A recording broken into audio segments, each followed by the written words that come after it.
again.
So the Subcommittee on Immigration and Citizenship will come to order. Without objection, the chair is authorized to declare recesses of the subcommittee at any time. We welcome everyone to this afternoon's hearing on overcrowding and prolonged detention at CBP facilities, and I would now recognize myself for an opening statement.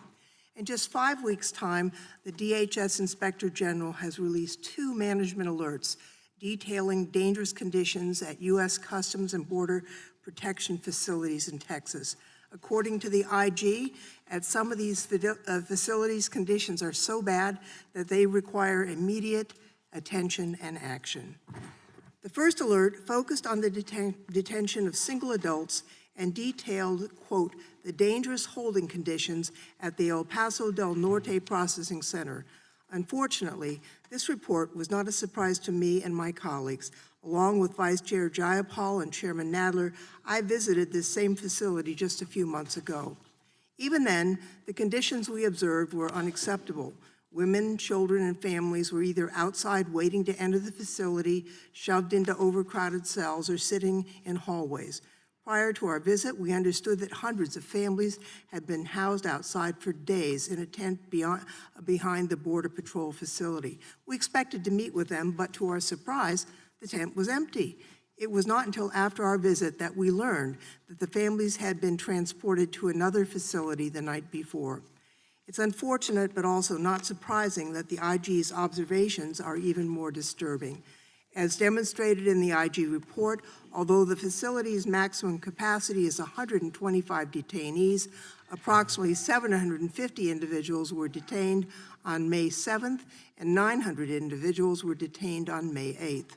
Overcrowding to this extent is a clear violation of CBP's own standards, which provide that, quote, under no circumstances should the maximum cell occupancy rate as set by the fire marshal be exceeded.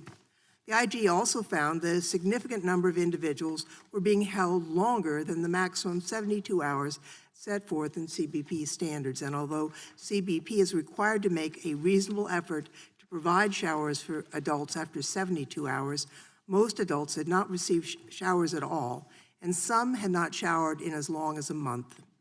In June, the IG completed another round of inspections, this time in the Texas Rio Grande Valley sector.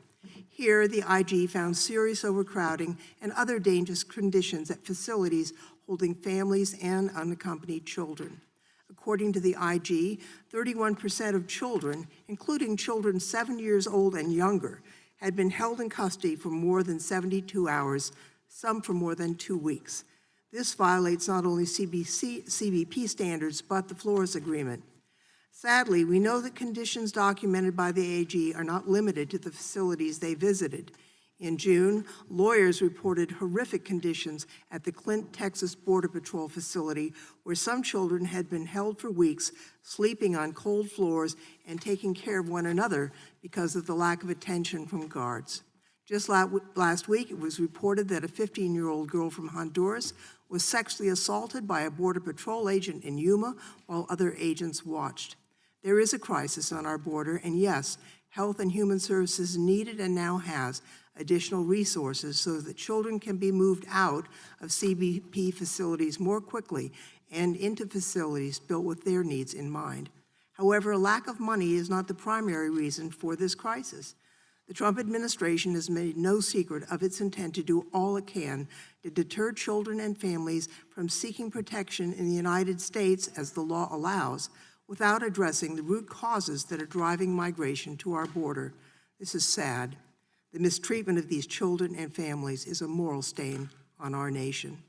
I appreciate the willingness of the Inspector General to testify before us today. The spot inspections conducted by the IG have shed a light on some of the Trump administration's worst practices. We cannot look away. It is well past time for the cruelty of these policies to be exposed and for those who led the United States into this disaster to be held accountable. Today's hearing is just the beginning of the oversight we will conduct on this important issue. It is now my pleasure to recognize the ranking member of the subcommittee, the gentleman from Colorado, Mr. Buck, for his opening statement. Thank you, Chairwoman Lofgren. As I have been saying now for months, there is a crisis on the southern border. It comes as no surprise that given the record number of individuals crossing the border illegally, Border Patrol facilities are overwhelmed and over capacity. I applaud the Assistant Inspector General for her office's work on exposing the conditions this crisis is causing, and I hope that her office will continue their investigations, especially as the crisis affects the most vulnerable among us, children. After months of the President, DHS officials, and other administration officials sounding the alarm about the security and humanitarian crisis on the southern border, well before the Inspector General's reports were first published, I am now encouraged that our colleagues finally agree that there really is a crisis, and I am hopeful that we can now engage in the difficult work of solving this crisis head-on. The Inspector General's office issued 2 reports on overcrowding and prolonged detention at Border Patrol facilities in the El Paso and Rio Grande Valley sectors.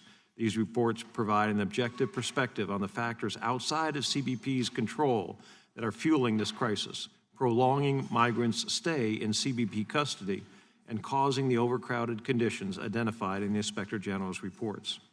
As of the July 2, 2019 report says, CBP detains individuals on a short-term basis to allow for initial processing and then transfers the individuals to other government agencies.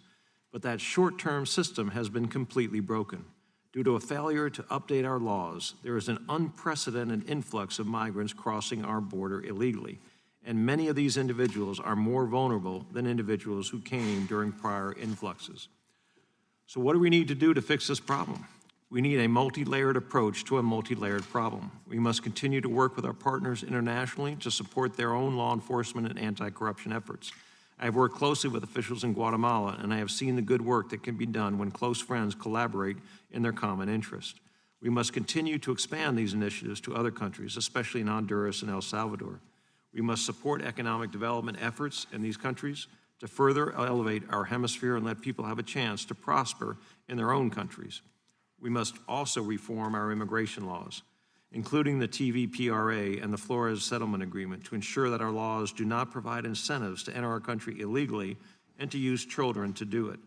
The exploitation of children incentivized by our laws must stop. We must ensure that all of our diplomatic efforts, legal reform efforts, and law enforcement efforts combine to ensure that we are protecting vulnerable children. I look forward to hearing from the witness today about the IG's reports and the root causes of the crisis on our border. And I hope to work together with my colleagues, Republican and Democrat, to quickly provide common sense, bipartisan solutions to meet this crisis head on. The chairwoman and I recently collaborated on a bipartisan immigration bill to fix a problem in our legal immigration system. And I am optimistic that we can repeat that success on issues as important as these. I look forward to the witness's testimony, and I yield back. Thank you. I thank the ranking member. It's now my pleasure to introduce today's witness, Ms. Diana R. Shaw. Diana Shaw was appointed the Assistant Inspector General for Special Reviews and Evaluations for the Department of Homeland Security Office of Inspector General in March of this year. She has also served in several other leadership positions with the Inspector General's office, including Assistant Inspector General for Legal Affairs, Acting Counsel to the Inspector General, Director of Special Review Groups, and Acting Assistant Inspector General for External Affairs. Prior to joining the Office of Inspector General, Ms. Shaw practiced law with the firm's white-collar crime group, specializing in internal investigations and compliance counseling. Ms. Shaw, we thank you for taking the time to participate in today's hearing on this critical issue. We welcome you to the committee, and we look forward to your testimony. And I would ask you now to please rise so that I can swear you. Raise your right hand. Do you swear or affirm under penalty of perjury that the testimony you are about to give is true and correct to the best of your knowledge, information, and belief? So help you God. Thank you very much. Let the record show that the witness answered in the affirmative, and we are now happy to receive your written testimony. Please know that your entire testimony will be entered into the record, and we would like to hear a summary in 5 minutes or so. We have a light, or usually we have a light, that tells you when your time is up. When it goes yellow is a minute left. When it's red, the 5 minutes are up. And we would love to hear from you at this moment. Chairwoman Lofgren, Ranking Member Buck, and members of the subcommittee, thank you for inviting me to discuss DHS-OIG's recent work on conditions at Customs and Border Protection holding facilities at the southern border. My testimony today will focus on the dangerous overcrowding and prolonged detention recently observed by DHS-OIG inspectors in both the El Paso del Norte Processing Center and at facilities in the Rio Grande Valley. These issues pose a serious and imminent threat to the health and safety both of DHS personnel and detainees and require the department's immediate attention and action. DHS-OIG conducts unannounced inspections of CBP facilities to evaluate compliance with CBP's Transport, Escort, Detention, and Search Standards, otherwise known as TEDS standards. TEDS standards govern CBP's interactions with detainees, providing guidance on things like duration of detention, access to food and water, access to medical care, and hygiene. Our unannounced inspections enable us to identify instances of noncompliance with TEDS and to propose appropriate corrective action. In doing so, we seek to drive transparency and accountability at the Department of Homeland Security. Although CBP has struggled at times to achieve full compliance with detention standards, our recent unannounced inspections revealed a situation far more grievous than any our inspectors had previously encountered. For instance, when our team arrived at the El Paso del Norte Processing Center, they found that this facility, which has a maximum capacity of 125 detainees, had more than 750 detainees on site. The following day, that number had increased to 900. At all the Border Patrol facilities we visited in the Rio Grande Valley, we also observed serious overcrowding among unaccompanied alien children, or UACs. Additionally, we found that individuals, including children, were being detained well beyond the 72 hours generally permitted under TED standards and the Flores Agreement. For instance, at the Centralized Processing Center in McAllen, Texas, many children had been in custody longer than a week. Some UACs under the age of 7 had been in custody for more than 2 weeks. Under these circumstances, CBP has struggled to comply with TED standards. For instance, although all facilities we visited in the Rio Grande Valley had infant formula, diapers, baby wipes, and juice and snacks for children, 2 facilities had not provided children access to hot meals as required until the week we arrived for our inspections. Additionally, children at 3 of the 5 facilities we visited had no access to showers, limited access to a change of clothes, and no access to laundry facilities.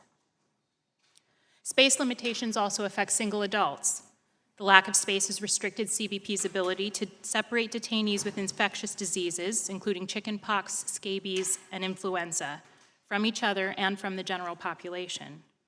According to CBP management, these conditions also affect the health of Border Patrol agents, who are experiencing high incidence of illness. Further, there is a concern that the overcrowding and prolonged detention may be contributing to rising tensions among detainees. A senior manager at one facility in the Rio Grande Valley called the situation, quote, a ticking time bomb. Despite these immense challenges, we observed CBP staff interacting with detainees in a professional and respectful manner, and in general attempting to comply with standards to the extent possible. Notwithstanding these efforts, Border Patrol requires immediate assistance to manage the overcrowding in its facilities. CBP is not responsible for providing long-term detention, and CBP facilities like those we visited are not designed to hold individuals for lengthy periods. However, with limited bed space available at ICE and HHS long-term facilities nationwide, detainees are left in CBP custody until a placement can be found. In its response to our recent management alerts, DHS described the situation on the southern border as, quote, an acute and worsening crisis. Our observations comport with that characterization, which is why we have called on the department to take immediate action to begin to remedy the situation. Although DHS has asserted that it has reduced the number of UACs in custody in the last few weeks, we remain concerned that it is not taking sufficient steps to address the overcrowding and prolonged detention we observed, particularly with respect to single adult detainees. We will continue to monitor the situation at the border and have already begun new work aimed specifically at identifying the root causes of some of these issues. We hope this work will assist the department in addressing these challenges. In the meantime, however, DHS leadership must develop a strategic, coordinated approach that will allow it to make good on its commitment to ensure the safety, security, and care of those in its custody. Ms. Chairwoman, this concludes my testimony. I'm happy to answer any questions you or other members of the subcommittee may have. Thank you very much for your testimony, for your work, and for your report. And I would ask unanimous consent that the report itself be made a part of this record. Before moving to questions, I'd like to recognize the chairman of the full committee, Mr. Nadler, for his opening statement. Thank you, Madam Chair. The title of today's hearing, Overcrowding and Prolonged Detention at CBP Facilities, barely begins to convey the inhumane conditions children and families in CBP custody are experiencing in facilities along the southern border. Today, we'll focus on 6 Texas CBP facilities recently examined by the Inspector General's office, which documented a culture of utter neglect and disregard for migrants that is profoundly disturbing. The IG's report is bad enough, but it must not be read in a vacuum. We also cannot ignore the reports of sexual assault and retaliation against children at the Yuma Processing Center in Arizona, nor can we overlook the racist and misogynist Facebook postings by current and former CBP officers that dehumanized migrants and disparaged female members of Congress. Not only did CBP leadership know about this group, it now appears that the chief of the Border Patrol herself was a member. This is the context in which we must consider the horrible conditions in CBP facilities. On May 30th, 2019, the IG issued a management alert that focused on dangerous overcrowding of single adults at the Del Norte Processing Center, including the packing of 900 individuals into a space with a maximum capacity of 125, and the holding of 41 individuals in a cell designed to hold 8. This overcrowding made it impossible for men and women to lie down, and some were forced to stay in standing room-only conditions for days and even weeks. The photos accompanying the management alert powerfully illustrate the misery and suffering at these facilities. Although the DHS concurred with the IG's recommendations, the agency claims that it will not be able to correct these problems until November 30th, 2020, nearly 18 months from now. It is outrageous that DHS leadership could read this report and decide that men, women, and children could be detained in these deplorable, horrible conditions for 18 more months. Just 5 weeks later, on July 2nd, the IG issued another management alert that focused on the dangerous overcrowding and prolonged detention of children and adults at 5 CBP facilities in the Texas Rio Grande Valley. The IG documented that some 1,500 children and adults were held in short-term holding rooms longer than the 72 hours generally permitted, including more than 50 children 7 years old or younger who had been detained for over 2 weeks. Most of these individuals had not showered for the entire duration of their detention, even though several of them had been held for as long as a month. And most were still wearing the clothing they arrived in days, weeks, and even up to a month before. That we would treat any human being this way is unconscionable, and the situation cannot be blamed solely on the increased number of asylum seekers arriving at the southern border. CBP made a choice here. ICE and the Department of Health and Human Services have the mandate and infrastructure to detain individuals for longer than 72 hours. If those facilities are full, however, CBP has the authority to release individuals and families after completion of intake processing. There is no doubt that the overcrowding and conditions documented in the 6 Texas facilities warranted release of at least some of these asylum seekers. But it appears to be the Trump administration's policy to continue holding children and families in such conditions as a form of torture in order to deter others from coming.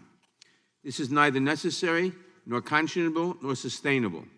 There is a humanitarian crisis in Central America, and the Trump administration's policies are now creating a humanitarian crisis in our country, too. The IG has done a great service to our nation by regularly and impartially reviewing CBP conditions. Their findings require prompt action consistent with American laws and American values. And later this week, the Judiciary Committee plans to take up legislation to address deficiencies in CBP custody facilities. I thank the chair of the subcommittee, Ms. Lofgren, for holding this important hearing. I appreciate Ms. Shaw appearing today to discuss her office's findings. I'm glad for her testimony, and I yield back the balance of my time. Chairman yields back. Mr. Collins will certainly be recognized if he is able to come. Otherwise, we will invite him to put his statement into the record. But to be even, I'll go to Mr. Armstrong for his question, since Mr. Buck has asked that we go to him next. Thank you, Madam Chair. In May 30th, 2019, the OIG report found conditions of overcrowding at the El Paso del Norte Processing Center. The report on page 2 noted that total apprehensions during the first 7 months of fiscal year 2019 have already surpassed that of the total apprehensions of each of the same time period this fiscal year, for the past 4 years. It also has a chart comparing just for the El Paso sector that same time period this fiscal year between October and April compared to last year. And it states that the El Paso sector has seen an increase of 274% of unaccompanied alien children, 1,816% family unions, and 82% of single adults. Are those numbers correct? Yes, sir, that's the data we received from CBP. And the El Paso sector has experienced the sharpest increase in apprehensions as any other sector, according to the report. That's correct. So if there were no individuals, if there were no illegal crossings of the border, there wouldn't be overcrowding at these facilities? Well, Border Patrol facilities are specifically for individuals apprehended between ports of entry, so those who present at ports of entry remain there. Those who cross the border between go to the BP facilities, Border Patrol. So yes. Yes, if we had no one crossing between ports of entry, there would be no one in those facilities. Your May 30th report noted that further limiting available space was the need to separate detainees with infectious diseases such as chickenpox, scabies, and the flu from each other and the general population, and that the facility only had 7 general cells and 3 small isolation cells, right? That's correct. And the report also noted that the ability of ICE to accept single adults into its detention infrastructure is strained, stating that ICE does not currently have sufficient detention bed space to take all Border Patrol's adult detainees, even though the report states in its footnote that ICE accepts single adults into ICE detention facilities as soon as space becomes available. So even though CBP completes processing of these individuals in a few days, these single adults are backing up in CBP custody because ICE doesn't have the room for them. That's correct, and that's according to CBP management. And the report indicates that overcrowded conditions are a result of 1, high numbers of people crossing, 2, the need to separate detainees with infectious diseases, and 3, the inability of ICE to accept single adults from CBP due to lack of bed space. Those do seem to be some of the factors driving the issue. So if Congress doesn't act to do things such as providing more ICE bed space or by addressing the root causes of the large numbers of migrants arriving on the southern border in the first place, CBP's only option to address the overcrowded conditions would be what, to release them? That could be one option, creating more space to detain them, but that wouldn't address the prolonged detention issue. And that's kind of one of the problems with the word immediately. We say immediately we want something to happen, but creating more space cannot happen overnight, right? You have to, whether it's a tent facility, it still has to be something that can work. So, what's a time frame to put one of these facilities up if everybody moved as quickly as possible? I don't have precise statistics on that. I do know that the soft-sided structures are able to be deployed fairly quickly, and in the management response that we received from DHS to the management alert, they indicated that some of those facilities were up and ready to accept individuals, but the more complicated structures were going to take more time. Well, and the reason I talk about it immediately is the OIG response to DHS response reiterated that immediate action is needed, and I think everybody agrees with that. But other than those steps that DHS is taking within the confines of the resources Congress has given them, what specifically does the OIG office expect DHS to do? What we put in our management alert was we were looking for some action to address the issue. The response that we got was that the larger structure would not be ready until 2020. And so we couldn't consider that a resolved recommendation when we're looking for something immediate. Well, and that is even before we talk about judicial injunctions and lawsuits, and I mean, those are going on. I mean, none of this is occurring in a legislative vacuum either. I mean, we can't prevent people from arriving sick and in need of medical care or segregation, and that we've already maxed out ICE bed space. I just go back to, is the only other alternative just to release everybody?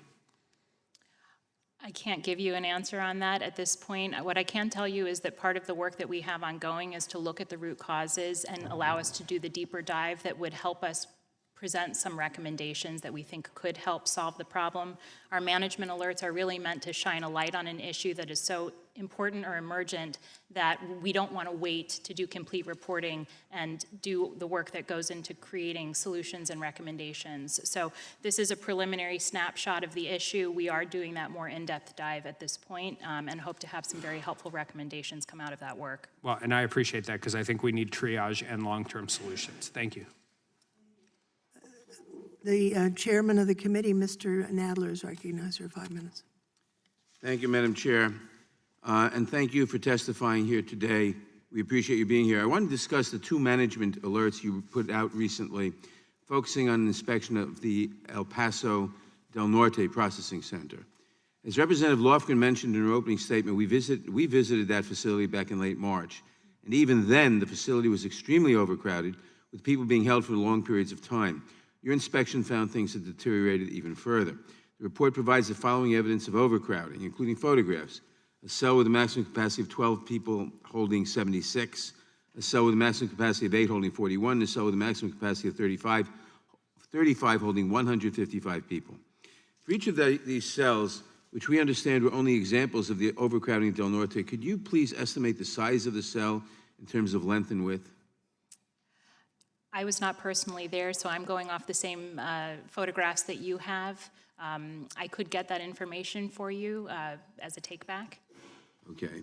Can you describe the conditions of the people and the insides of these cells, and understanding that you were not able to speak with, as you witnessed them, and understanding you were not able to speak with them directly? Yes, so based on the photographs and the reports back from my team, many of the people in the cells that were over capacity were standing shoulder to shoulder. There wasn't room to sit down. There certainly wasn't room to lie down. So how did they sleep? Standing up? It was a challenge. I think we also reported that in some instances, individuals were standing on top of the toilets in order to get a little extra breathing room. So it was very, very crowded, and of course that contributes to a lot of issues, including possibility for transmitting infectious disease and potentially rising. And lack of accessibility of that toilet for use. Correct. What steps, if any, was CBP taking to remedy this situation, the situation about the toilets being used for standing on instead of for use? My understanding is that the conditions were what they were.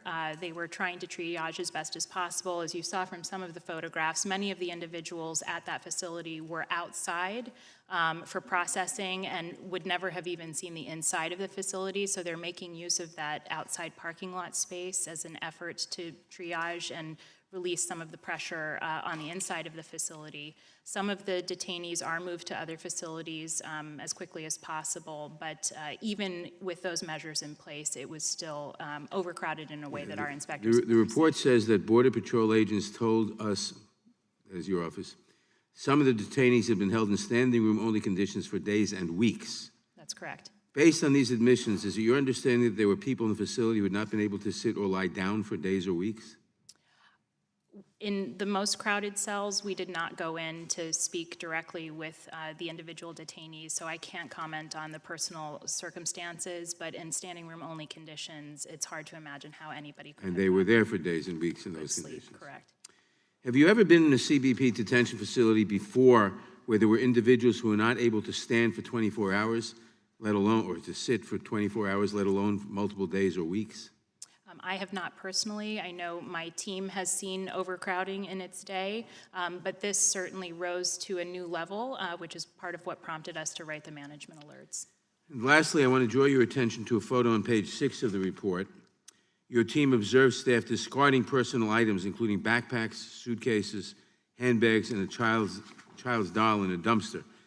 Did you witness CBP staff opening up, reviewing, assessing the condition, and/or inventorying the personal items of immigrants before throwing them into a dumpster? Again, I did not personally witness it, but our team did watch as they confiscated the materials and discarded them, and they were not being individually reviewed. They were not being individually inventoried, so we don't know what they were throwing out. Right, for the items in that dumpster. Now, when people did present, their valuables were tagged, things like phones and wallets, but the larger items got discarded. Now, to the extent you were able to watch CBP staff handling personal items, could you estimate how long an officer took to assess the condition of an item before throwing it in a dumpster? I don't know. I think it was a fairly fast assessment, but I could get more details on that for you. Thank you. And finally, staff told you and your investigators that it was necessary to dispose of all these personal items because they presented a, quote, biohazard, unquote. Based on your observations regarding staff's treatment of these personal items, were staff in a position to make this assessment that these were all biohazards, and were you satisfied with this justification? I'm afraid I don't have information on that. I can tell you that under the TED standards, typically what should happen is that all of the property should be tagged and should move with the individual through the facility. This was, I think, a relatively new explanation that we've received, the issue of biohazard. It was clear that some of the items were wet and muddy, but others did not appear to be visibly so. It was clear that a lot of the belongings were just being thrown out pell-mell with no regard given to safeguarding the belongings of these people. They were being collected and discarded, that's correct. Thank you very much. My time has expired. The gentleman from Florida, Mr. Stubbe, is recognized. Thank you, Madam Chair. Ms. Shaw, isn't it true that these locations, El Paso and the Rio Grande Valley, were specifically selected for inspections because those sectors had seen unprecedented increase in the numbers of apprehensions? That's one of the factors we consider. We also look at complaints we've received through the OIG hotline, information that we've collected on past inspections, and we also rely on our investigators who are in the field and familiar with the facilities to help us identify where we ought to be looking. And by law, CBP is required to place unaccompanied alien children in its custody with Health and Human Services, correct? I don't know that that's actually the case, but typically for long-term detention, UACs are handed off from CBP to HHS ORR. Yeah, it's my understanding it's required by law that occurs, and it's supposed to happen within 72 hours. But if HHS doesn't have a shelter space for a child in CBP custody, I don't understand what they're supposed to do if there's not a place to take them. So should CBP simply release the child out onto the streets within the 72-hour period provided for in law for that transfer to occur? No, I don't think that they should do that. I think that's exactly the issue. They're having to hold people much longer than was anticipated under the law. So it's not really CBP's problem. Well, it's a problem, but it's not really their responsibility. If they physically don't have anywhere to legally put this child, they're not going to, just as you said, you don't want them to just release the child out and let the child go, because that's going to create a number of different issues. So what are they supposed to do if there's not a place to transfer them to in an HHS bed? That's exactly the problem that we're seeing. They have limited options, and so they're holding people for longer periods of time than the 72 hours. So it's not that Customs and Border Patrol is actively preventing children from being transferred to HHS custody. It's because they don't have a place to take them. So we did not observe any indication that CBP was actively holding UACs or minors back from transfer. I can't say with absolute certainty, because we haven't finished our work yet, whether CBP has some role in the delays in transfer. That's something we would be looking at. For instance, if it's a manual process and there's missing information.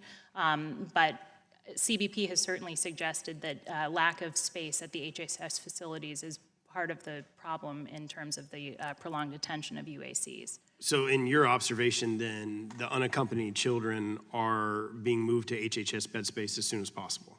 As soon as HHS can notify them of a placement and transportation can be arranged, yes. Okay. Both of your reports express concern for the welfare of the CBP officers and agents as well as the individuals in custody. Wouldn't you agree that congressional inaction to address the border crisis is putting our law enforcement personnel at increase in unnecessary risk of illness, anxiety, and violence? I don't have an opinion on that. I can tell you from our work that it is creating a pressure situation for the agents. We did observe agents stressed, anxious, high incidence of illness, not only of the agents, but their families. Well, and you so talked about disease the individuals coming into custody, and some of those are contagious diseases. So if the officers are being susceptible to that, then that's obviously putting them at risk to get those illnesses. That's true. Your office remained unsatisfied with DHS's responses to the management alerts, and you stated in your testimony that you remain concerned that DHS needs to take immediate steps, and this is along the lines of what Mr. Armstrong was asking. So wouldn't the only other immediate steps to be taken simply to release all single adults, like we were forced to do with family units, and then admit that we have a broken system? And what else are you supposed to do with these single adults? Right. Unfortunately, I don't have an answer for you on what the solution to the problem is. We are doing a deeper dive to try to understand all of the factors and be able to put forward a more comprehensive set of recommendations. But based on our initial observations, which we reported in the management alert, we don't have a position yet on what would solve the problem. Well, I mean, we're talking about single adults here. So what if some of those were criminals? I mean, wouldn't it be your position that you don't want criminals released into the American society?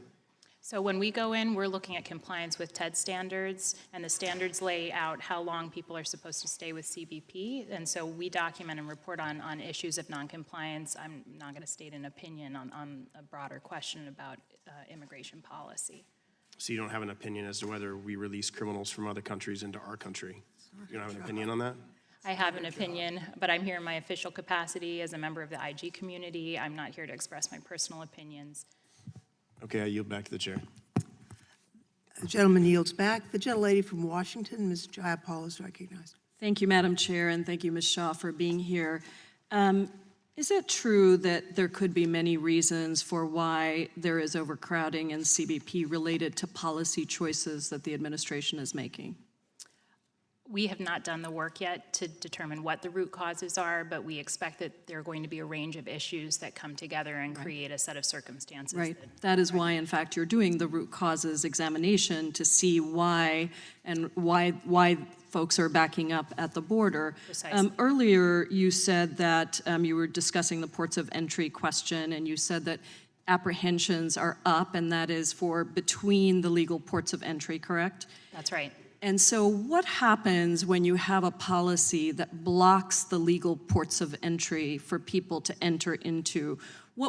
Is it reasonable to say that people then, if they can't come through the legal ports of entry, would then be crossing between the legal ports of entry because we've actually closed those legal ports of entry?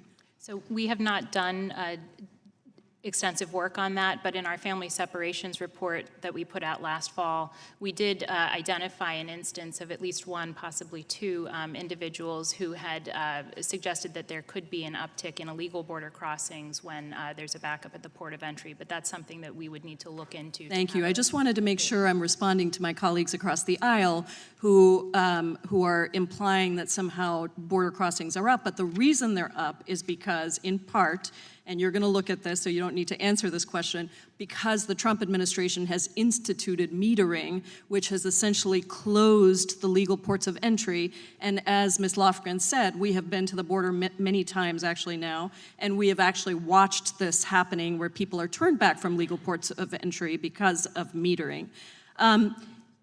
You didn't look at in your report whether or not ICE beds were actually filled to capacity or whether or not HHS had space. You just asked CBP, is that correct? That's correct, and we did speak with ICE and HHS, or maybe just ICE, and got some preliminary information on that, but we haven't independently corroborated that information. So if ICE beds are filled, it could be because we're overusing detention itself. I just want to quote, this was in an article in ProPublica, I think it was Wall Street Journal, that said, by talking about this as a resource issue, DHS is trying to convince people that the problem is a lack of adequate facilities in which to detain people rather than the overuse of detention itself. And before I go to my next questions, I want to call your attention to a BuzzFeed article on July 10th, 2019, where Carla Provost, the CBP border chief, said that HHS didn't have bed space, as you had mentioned, but HHS is quoted in that article, Mr. Weber, as saying that it has taken every unaccompanied child that was referred. So in other words, there was nobody that Border Patrol referred that HHS didn't take. So I hope when you look at the root causes, you will really carefully examine what space was actually available. I want to follow that up for your other, as you go into the root causes discussion. ProPublica on July 12th of 2019 said that this is another piece that I think needs to go to the question that the chairman raised about the actions and the attitude of Border Patrol. But Border Patrol agents were passing around a commemorative coin mocking care for migrant children and just indicated that we should keep the caravans coming so that the money could continue to flow. Let me go to healthcare. Given the severe overcrowding and condition that people arrived in, did the team believe that there were enough healthcare staff, including doctors and nurses, on site to treat illnesses on arrival or as a result of the overcrowding? So access to medical care is something that we look at. We haven't reported on it yet. We're preparing a capping report to cover all of our unannounced inspections for this year, which will be a more comprehensive look at our findings. It will include access to medical care. I will tell you that beyond sort of a fairly straightforward look at what sort of medical care they're providing in terms of access to individuals, emergency services. We at DHS-OIG don't really have the subject matter expertise at this point to evaluate the quality of that care or to reach a final conclusion about whether it's sufficient. Something that we are considering, funding permitting, is to try to contract to bring in some of that expertise. So that's something that we could consider looking at in future work. And the last thing I want to raise is, according to notes contained in the FOIA that record discussions between DHS, OIG, and CBP and ERO leadership, there were situations in which a mother gave birth and then was returned to CBP custody until the mother could be transferred to ICE custody. Is it your understanding that the newborn accompanied the mother when she was returned to CBP detention? And what justification, if any, did the CBP provide for continuing to detain a newborn baby and a postpartum mother? I'm sorry, I don't have any information about that particular case. Thank you. I yield back. Gentlelady yields back. The gentleman from California is recognized.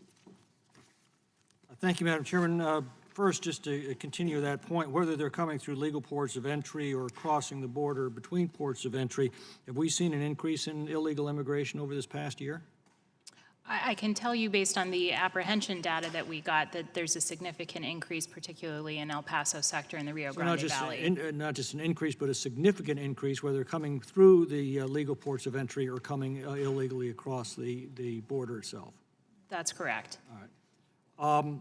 Can you tell us, as these illegal immigrants are entering our country, what is being done to screen for disease, criminal records, verify their actual identity, as well as an actual family relationship with the children they are bringing? So I can't, I don't have the details on it. CBP does initial processing. At that point, if the adult has arrived with a minor child, they do what they can sort of operationally feasible to evaluate the parental relationship between the child and the parent. They do screening for medical, which can vary from asking someone how they're feeling or if they have any illnesses to actually looking for indications of illness. Okay, well, suppose someone were coming through a legal port of entry through, say, San Francisco or New York. Did you say a legal port of entry? No, a legal port of entry. A legal immigrant entering this country. How is the screening for these issues, disease, criminal record, and the like, how is that conducted, and how does that differ with those that are coming illegally across our southern border? Oh, I see. So when someone presents at a port of entry without travel documents. Correct. Right. I would have to get back to you to determine whether there are any material differences in the way that they're processed. I'll get back with my staff and get you some details on that. One of the great concerns is that there's very little screening going in as far as disease. If you're simply asking somebody how they're feeling, you're obviously not screening very thoroughly for disease. If you're not actually able to verify their identity, run criminal records, it doesn't sound like you are doing very much to screen for criminals entering the country. And with the actual family relationships, I'm told, perhaps you can help me on this, that there is a fairly large percentage of children being brought into this country by illegal immigrants who are not actually related to them. I've heard those reports. We have not done any work on that issue. Well, let me ask you, you're the Inspector General, why aren't you doing work on that issue? It's a resource issue, but it's something that we are constantly considering. We're looking at issues, doing a risk-based analysis to I would determine think where that best to those put our issues are resources. absolutely critical to the security of our southern border and absolutely central to what's going on down there right now. Very important issues, absolutely. Let me just expand on the point that Mr. Stubbe raised. A child was apprehended by Customs and Border Patrol. They've got to be released within 72 hours under the Flores Agreement. Is that correct? Yes. And if the CBP apprehends children, they're only allowed to release them to HHS? If it's an unaccompanied alien child, the child is supposed to be transferred into HHS custody. And that's not just a choice, that has to happen. They're legally required to release these children to that one federal agency, correct? I believe that's correct. And the TVPRA requires that these unaccompanied children being released to the HHS is then supposed to process the children, find their relatives, and foster care for them. So the federal law requires them to be released solely to HHS. The department and regulations and consent decree requires this all to be done within 72 hours, but that's not happening, right? Correct. We have prolonged detention in many cases. So the CBP's between a rock and a hard place. They're violating their own regulations and the Flores Agreement by keeping these children, but they'd be violating the TVPRA by releasing these children to anyone other than HHS who doesn't have the capacity to accept these children. Is that essentially what's going on? CBP cannot unilaterally effect a transfer to ICE or HHS. They need ICE and HHS to find a suitable placement. How important is the $4.6 billion that the president requested months ago and that House Democrats delayed for several months before finally releasing it a week or two ago? We have not looked at that. We do have ongoing work that is evaluating what CBP's plan is for deploying those funds. How long will it take those funds to be deployed? I couldn't tell you, but I know some of them are meant to be spent this year. So there's a very small window in which it could be spent.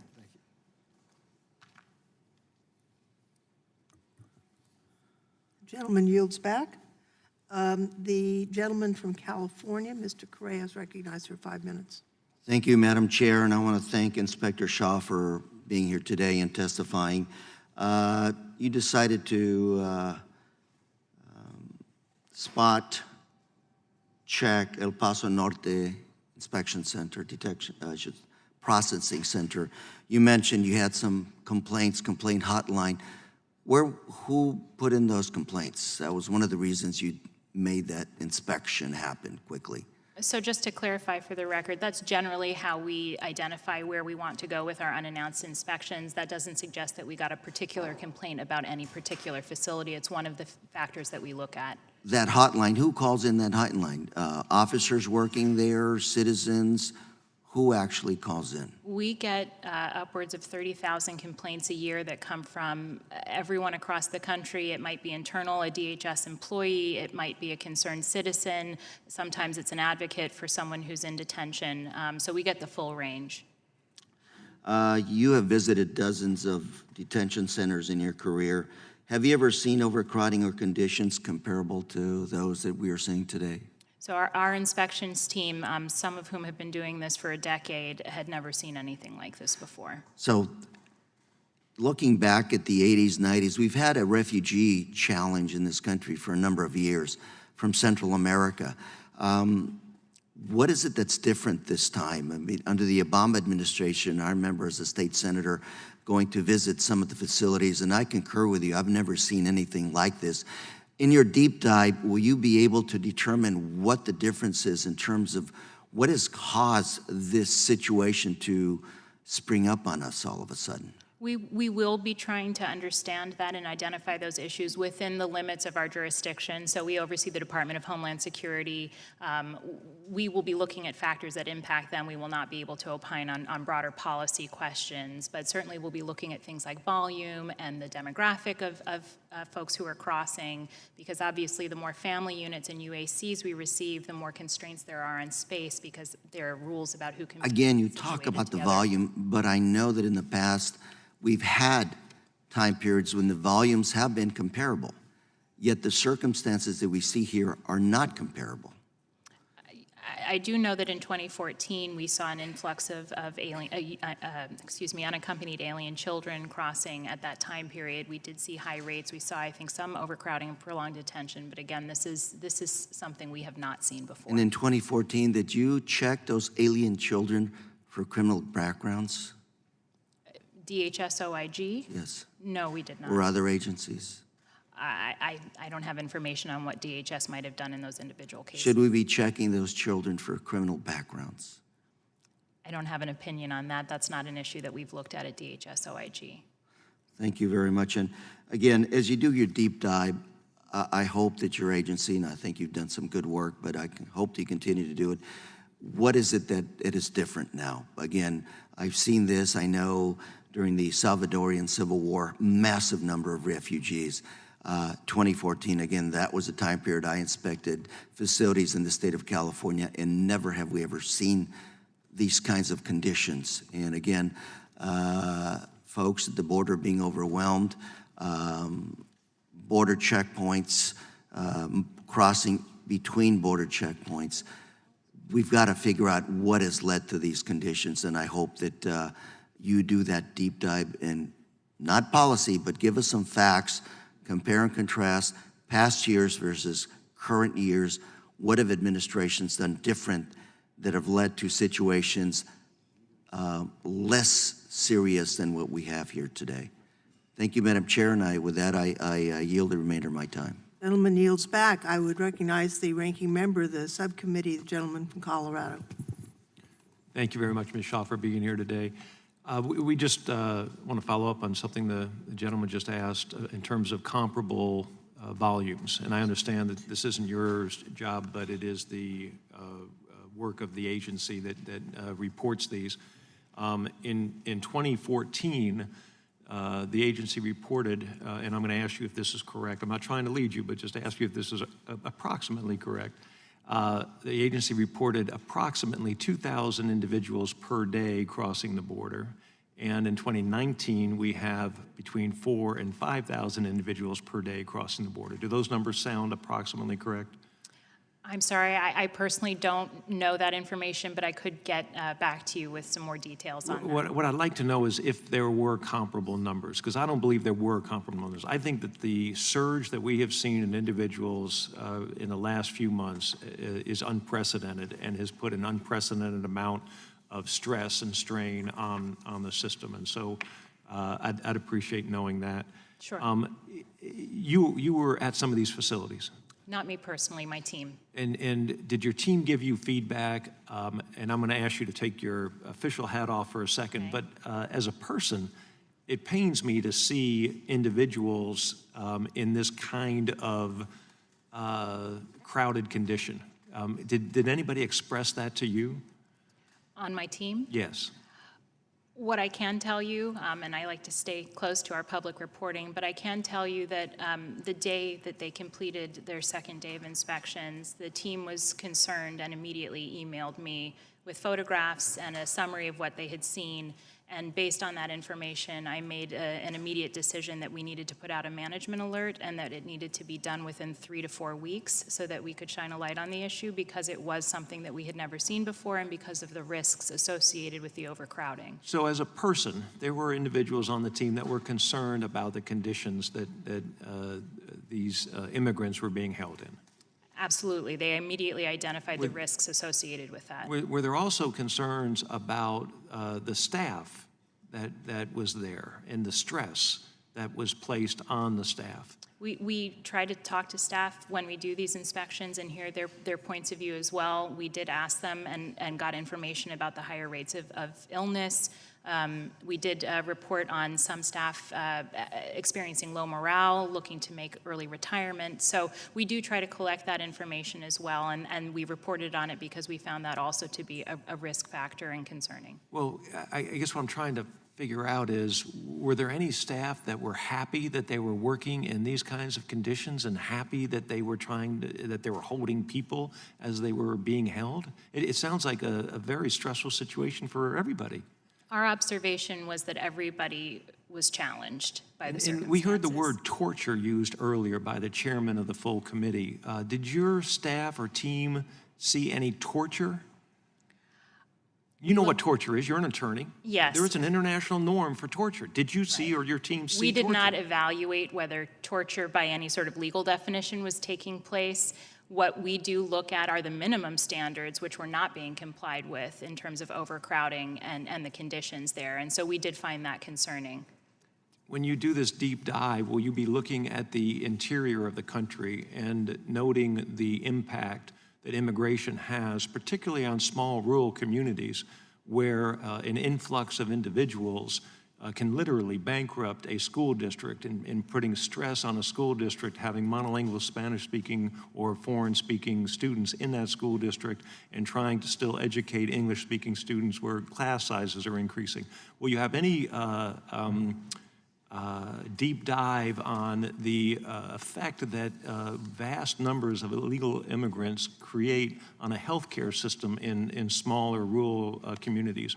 Will you have any deep dive on the impact that vast numbers of illegal immigrants have on a justice system in smaller rural communities?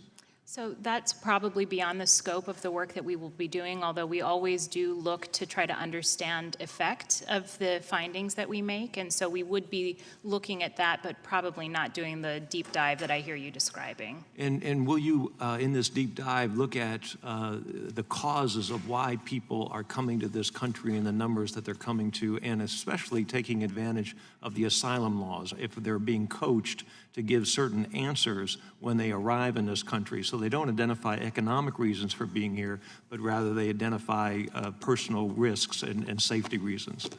So we'll follow the facts where they lead us. Doing in-depth research in a foreign country about the circumstances there is probably beyond our scope, but certainly at the time that folks are presenting or being apprehended, we'll be looking at the reasons that they're giving, we'll be looking at the explanations provided by management and trying to independently corroborate whatever we can. And my time is up, and I yield back. Thank you very much. Gentleman yields back. I'd like to recognize the gentlelady from Texas, Ms. Garcia. Thank you, Madam Chair, and thank you so much for putting this hearing together. And Ms. Shaw, thank you for being here today. And as I understand it, you did not personally visit these centers, but you had a team, right? That's correct. How much time did they spend there?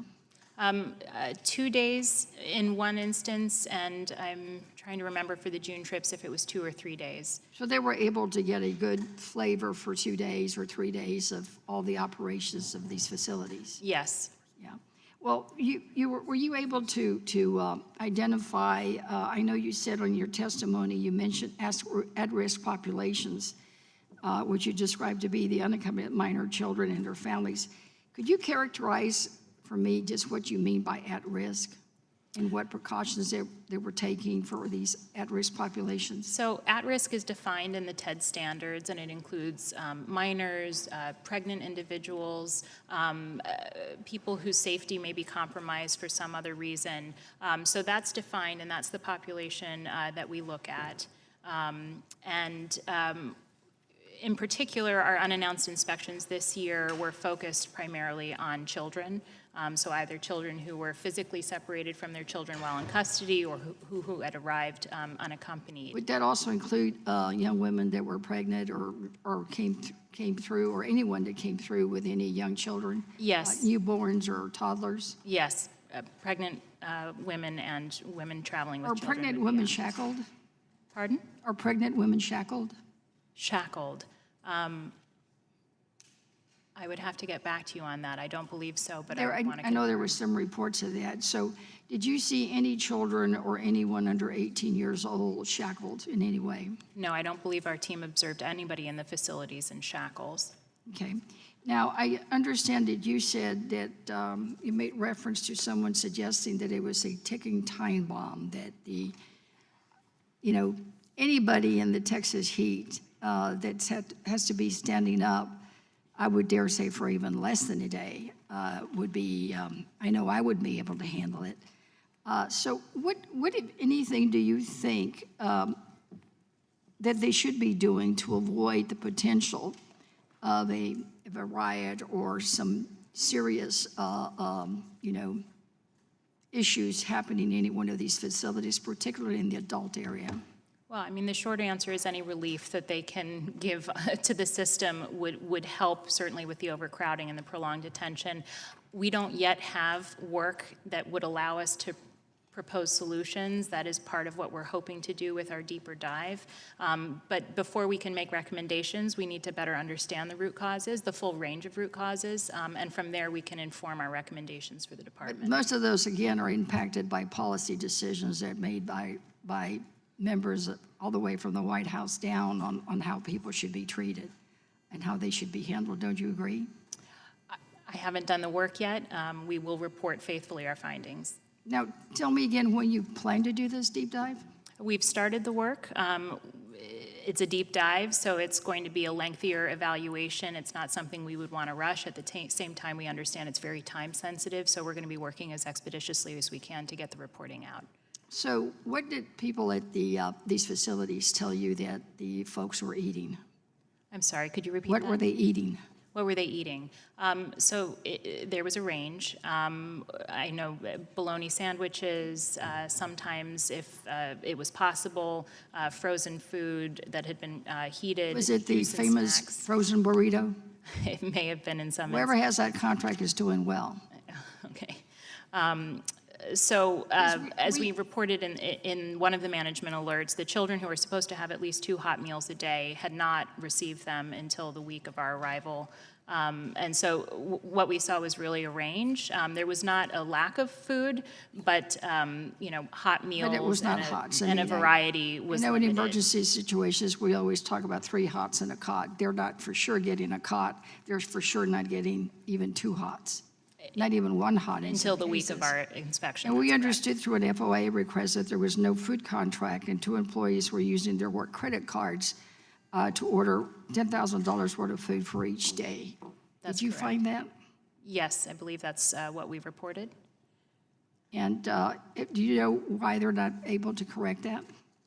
I think it was a timing issue. My understanding is that they have addressed the food contracting issue. If it's the instance that I'm thinking of, it just took them longer.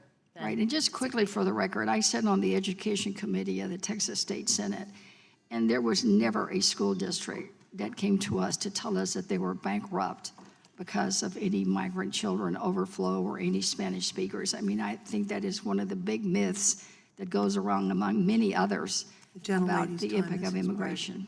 Gentlelady's time has Thank you. expired, and we would turn now to the gentlelady from Florida, Ms. Powell. Thank you, Madam Chair. Thank you, Ms. Shah. Thank you for coming in and testifying and for that report. The report that was issued by your office showed that the administration is detaining people in horrible, inhumane conditions at the border. There is severe overcrowding at some facilities. A cell that is meant for 35 people has over 155 people. They're kept in standing room cells for days, sometimes weeks, as you mentioned.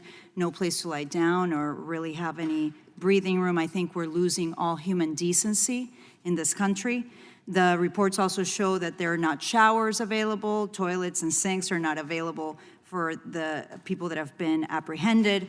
And what was so shocking to me is that I heard Vice President Pence when he visited the facilities last week, and he saw these inhumane conditions, and he saw for himself the overcrowded cells that we are showing this afternoon in the hearing, and his comments were, what we saw today was a facility that is providing care that every American would be proud of. And so I ask you, Ms. Shah, from what your office saw at these facilities, are these conditions something Americans should be proud of? So I obviously can't comment on the conditions that Vice President Pence observed, but from the conditions that our team observed during our 2 unannounced inspections, we found serious issues with the overcrowding and prolonged detention, which are not in compliance with CBP's own standards for minimum care. You believe we could do better than that? I think what our reporting shows is that there is room for improvement. So, and also to reply to some of my colleagues across the aisle that say that we haven't provided the resources, I want to remind everyone here today that in 2017, the House of Representatives sent $12.2 billion to CBP, and the Democratic majority House of Representatives has sent to date in 2019 $14.7 billion. So the resources are there. The apprehensions are high because we are not processing asylum requests and because this administration has chosen to detain people seeking refuge and asylum. A question that I want to turn to now is the OIG's management alert about the Rio Grande Valley facilities. The report states that 31% of the children held at these facilities had been there longer than 72 hours. 165 of the children have been living in these horrible conditions for weeks. Ms. Shah, isn't this prolonged detention of the children in violation of the Flores Agreement? The Flores Agreement does seek to have children moved out within 72 hours. And what were the reasons that the CBP gave you for holding these children for so long? So CBP's assessment, the individuals that we spoke with indicated that it was a lack of space available to take both minors and single adults. We have not finished our deep dive to independently corroborate whether that's true or whether there are other issues impacting that, but that is something that we will be looking at very carefully. And did your team find that the children were being kept in cells like we described, overcrowded cells where there's not enough room for them to lay down or with basic health sanitation resources? So the cells that we observed holding family units, so people with children and then also unaccompanied alien children, were overcrowded. It in some instances didn't allow for laying down a mat even though it was possible to lay down. So the situation was very crowded, maybe not as significant as what we saw at the El Paso del Norte facility, but certainly concerning and made compliance with the TED standards very difficult. Did the team that visit the facilities talk about the demeanor of the children? They did. As you might expect, there's a range, but that is something that we observe when we go on site. We saw overcrowding, people who'd been there a long time, children who were confused about their circumstances and what was happening. So it was clear also that we continue to separate children from their families at the border.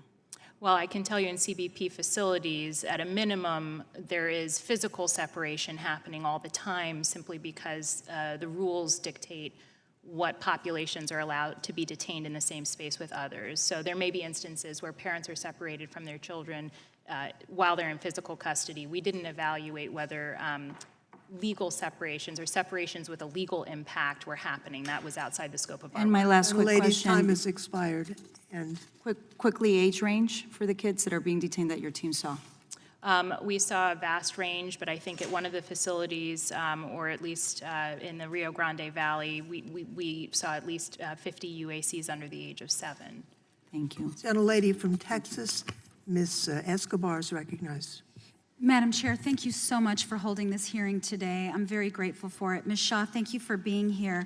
I think it is very important that we focus on solutions, and while some of my colleagues on the other side of the aisle want to focus on resources, I would like to remind them that there was an emergency supplemental passed in February, there was another emergency supplemental passed a few months later, and things haven't changed. And so for many of us, it's not simply a question of resources, it's a question of policy. I represent El Paso, Texas, which is at the very heart of your investigation, and I have seen these conditions over and over again. And so I'm asking you questions coming from a place of deep knowledge of what's happening in my own community. So we've been hearing for a long time that the conditions in CBP are this way because ICE beds for single adults are not available. Isn't it true that CBP has the ability to release migrants from custody the same way that ICE does? I'm sorry, I couldn't answer that question for you. It does, and I'd like for you to include that in your deep dive, please. What justification, if any of your investigators asked, did CBP provide to explain why it is refusing to release people, even though migrants are suffering in appalling conditions for weeks on end? That's not something that we reviewed as part of these inspections. I would like for you all to follow up on that, please. Is it your understanding that ICE beds are available, but that the agency is refusing to accept single adults in order to ensure bed availability for increased interior enforcement, such as the recent raids the administration has ordered? I don't have any information on that, I'm sorry. I would love for the OIG to look into that, because obviously one has to wonder, how can the administration conduct such significant interior ICE raids if there are no beds available? So I would very much like for you to look into that. Also, Ms. Shaw, are you aware that the El Paso, at Border Patrol Station 1, there is a pretty significant soft-sided facility? I believe that's correct, yes. Okay. And my staff visited Border Patrol Station 1 the week before there was a congressional delegation visit to Clint, and there were 200 women who had been held for over a month outdoors in 90-plus degree heat. And just yards away, there was a nearly empty soft-sided facility. Do you know why that is? That's not something that our teams observed, so I'm afraid I don't have any information about that. Okay, would you all look into that, please? Would you mind, as a follow-up? I would also ask if you believe there are other policy decisions by the administration, such as family separation, that has exacerbated the increasing number of individuals arriving at our border, that by separating families, we could very well, or the Trump administration could very well have made a challenging situation far, far worse. So as part of our root cause analysis, we would be looking at various factors. One could be policy, but we don't make policy on behalf of the department. We evaluate compliance with policy, but in looking at cause and effect, it's something that might come up.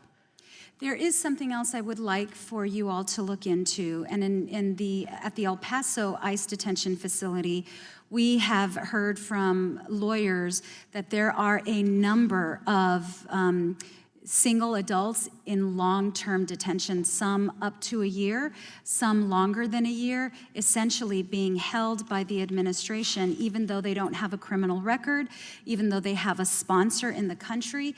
And have you all looked at anything like that? So we haven't looked at that specific issue, but we also conduct unannounced inspections of ICE facilities to evaluate their compliance with their own standards.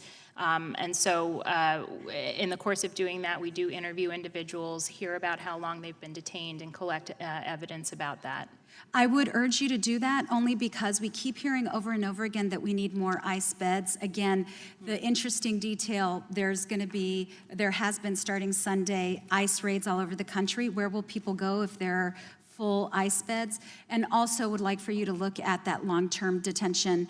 And I just want to say in closing that I find it deeply troubling that at a hearing where we're looking at really horrific conditions for people in our custody, that we get a request from the ranking member that you look at the impact that Spanish speakers are having on schools in rural America. Thank you for your time today. Lady's time has expired. Gentlewoman from Texas, Ms. Jackson Lee, is recognized for 5 minutes. I thank the chairwoman. I add my appreciation for the hearing at this time. Thank the Assistant Attorney Inspector General, Ms. Shaw. Thank you for your presence here. I noticed the date on the initial report coming from your visit to the various sites. It says May 30th. Was that the date that the Secretary received your report?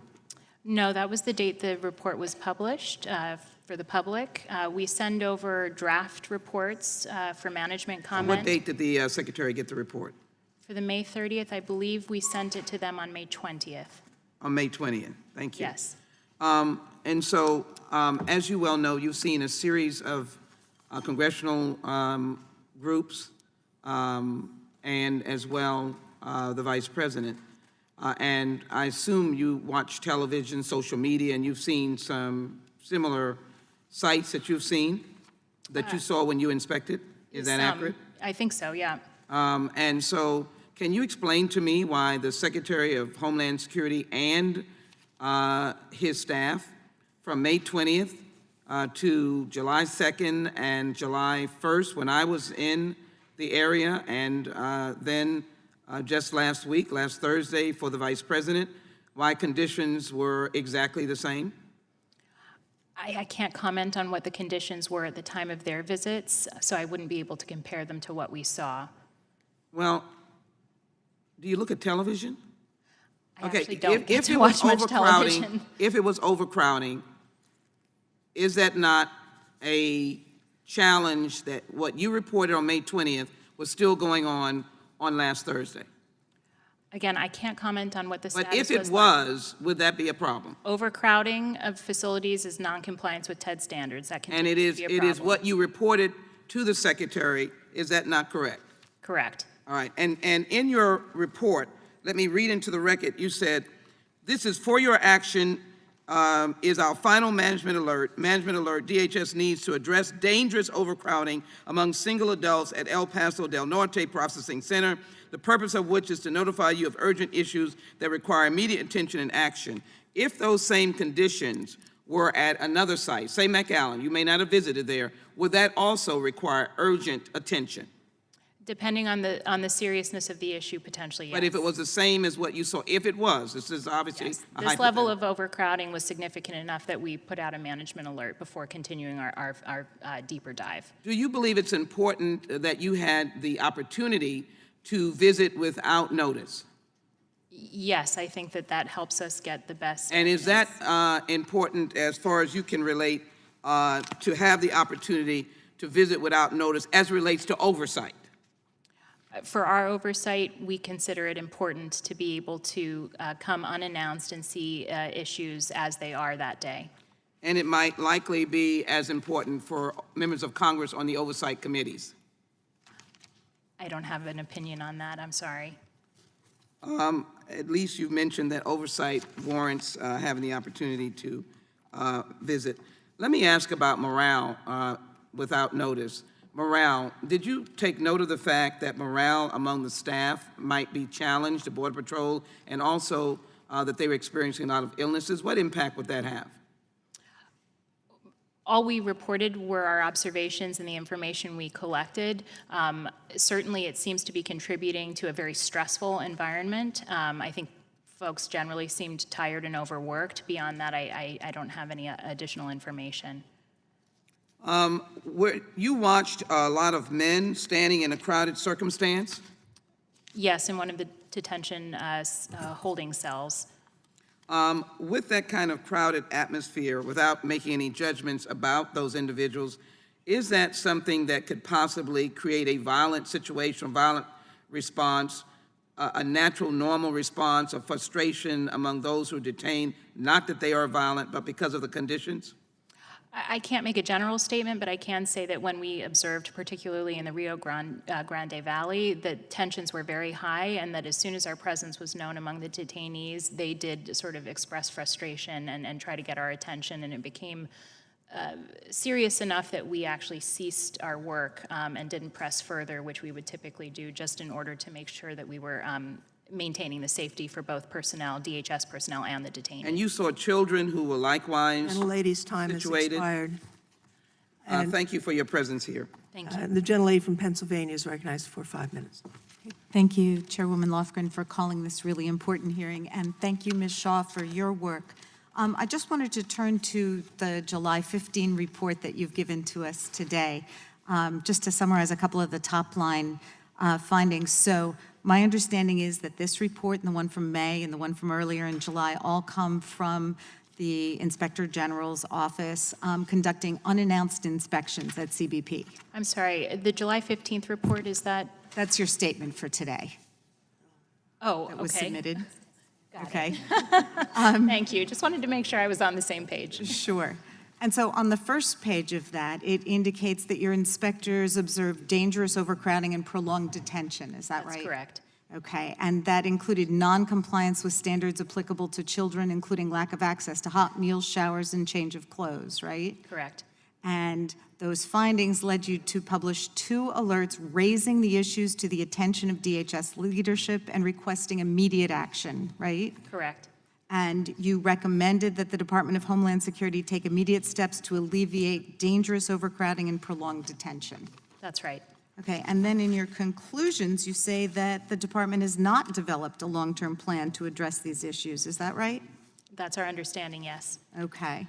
And that the department's response to your management alerts is not sufficient. Correct. Okay. Now, before December 2018, no child had died in Customs and Border Patrol custody in a decade, but at least 7 children have died in custody of Customs and Border Patrol since last year. So I think all of us have a lot of concerns about what goes beyond being a troubling statistic, but a horrifying fact, is that children are dying in American custody at the border, correct? Yes, I think we have confirmed that we have ongoing investigations into several of those deaths. Okay, I wanted to follow up on an exhibit or a figure that Chairman Nadler was looking at, ask a couple questions. It was figure 5 from the May 30th, 2019 report. Okay, and the explanation for that photo just kind of stopped me in my tracks. It indicates that your team saw hundreds of detainees in lines surrendering their valuables to Customs and Border Patrol, so money and phones, but your team also observed staff discarding all other detainee properties such as backpacks, suitcases, and handbags in a nearby dumpster. And then figure 5, which we have up now, showing backpacks, handbags, and a doll. These are the detainees' personal possessions, correct? Correct. Okay, and it is not standard policy to throw away the personal possessions of people seeking asylum in this country, is it? No, the TED standards that govern this say that you should be bagging and tagging property, and it typically would be stored and then given back to the alien when they're released. Okay, and so The gentlelady's time has actually expired because we got a late start on the clock. Oh. And I'm wondering if you could yield back so I can just make a few comments, and then we will go to vote because we are over our time. Of course. I would just like to... I yield back. Yield back. I would just like to make a couple of points. First, Dilley was empty and Burke was empty when these pictures were taken, so there was capacity in ICE that was unused. It took the Obama administration 10 days to build a surge capacity in 2014 when there was a surge of individuals coming over, primarily unaccompanied minor children, and it is not correct that this is illegal. 208A I of the Immigration Nationality Act provides that individuals seeking asylum may do so either at ports of entry or between ports of entry. So it would be a misnomer to say this is illegal entry. In fact, it is provided for in the Immigration and Nationality Act. I'd just like to say, confirm that you, in your further looking, will take a look at the Border Patrol Facebook group, the 9,500 current and former Border Patrol members whose postings were racist and dehumanizing. And that's part of what you're going to be looking at. So one of the projects that we recently put a proposal together for and that we will be doing is looking specifically at who within DHS senior leadership was aware of it, how they utilize that site, if at all, and what action has been taken. Thank you. We have reports out of Yuma that are horrifying about conditions, and also, sadly, a report, unconfirmed, about an allegation of a sexual assault by a Border Patrol agent against a 15-year-old Honduran girl. Can you confirm that you're looking into these incidents as well?